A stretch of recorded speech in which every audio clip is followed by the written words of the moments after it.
AP రవాణా శాఖ ఆర్టీసీపై CM Chandrababu సమీక్షా సమావేశం నిర్వహించారు. రానున్న రోజుల్లో ఎలక్ట్రిక్ బస్సుల వినియోగం పెంచే విధంగా ప్రణాళికలు రూపొందించాలని సీఎం అధికారులను ఆదేశించారు. డీజిల్ బస్సులు, ఎలక్ట్రికల్ బస్సుల కొనుగోలుతో పాటు నిర్వహణ, మైలేజ్లో ఉన్న వ్యత్యాసాన్ని లెక్కించాలన్నారు. ఎలక్ట్రిక్ వాహనాల వినియోగం పెరుగుతున్న నేపథ్యంలో ఆర్టీసీలో కూడా ఎలక్ట్రిక్ బస్సుల వినియోగాన్ని పెంచేలా చర్యలు తీసుకోవాలన్నారు. ఎలక్ట్రిక్ వాహనాల కొనుగోలులో కేంద్రం ఇస్తున్న సబ్సిడీలను వినియోగించుకొని 1253 ఎలక్ట్రిక్ బస్సులు సమకూర్చుకోవాలని సీఎం సూచించారు.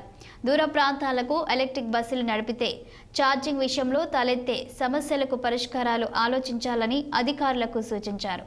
బస్సులు అద్దెకు తీసుకునే విధానం వల్ల లాభ నష్టాలు, సొంతంగా బస్సులు కొనుగోలు చేయడం వల్ల కలిగే ఉపయోగాలపై పూర్తి స్థాయి నివేదికతో రావాలని సీఎం సూచించారు. గత ప్రభుత్వం కొత్తగా బస్సుల కొనుగోలు చేయలేదని, 15 లక్షల కిలోమీటర్ల కంటే ఎక్కువ తిరిగిన బస్సులు కూడా ప్రస్తుతం సర్వీస్లో ఉన్నాయని అధికారులు తెలిపారు.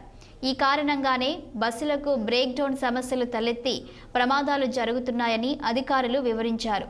గత ప్రభుత్వం గ్రామీణ ప్రాంతాలకు బస్సు సర్వీసులు తగ్గించిందని, తిరిగి సర్వీసుల సంఖ్యను పెంచేందుకు చర్యలు తీసుకోవాలని సీఎం సూచించారు. క్రమంగా డీజిల్ బస్సుల స్థానంలో ఎలక్ట్రిక్ బస్సుల వైపు ఆర్టీసీ వెళ్లాలని సూచించారు. ఆర్టీసీ కార్గో ద్వారా ఆదాయం సమకూర్చుకోవాలని సూచించారు. ఆన్లైన్ విధానాలను సమర్థవంతంగా నిర్వహించి ప్రయాణికులకు మెరుగైన సౌకర్యాలు ఇవ్వాలన్నారు. ఇప్పటికే ప్రతిపాదించిన 1489 డీజిల్ బస్సులను కూడా సమకూర్చుకోవాలని సీఎం అన్నారు. గత ప్రభుత్వం ఆర్టీసీని ప్రభుత్వంలో విలీనం చేసింది తప్ప ఏ ఒక్క సమస్యను పరిష్కరించలేదని, ఉద్యోగుల సమస్యలు పరిష్కారం కాలేదని అన్నారు.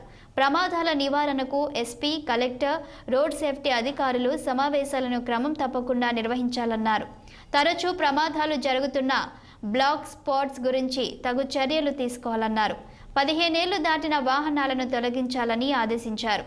ఆటోమేటెడ్ టెస్టింగ్ స్టేషన్ను ప్రతి జిల్లాలో ఏర్పాటు చేయాలన్నారు.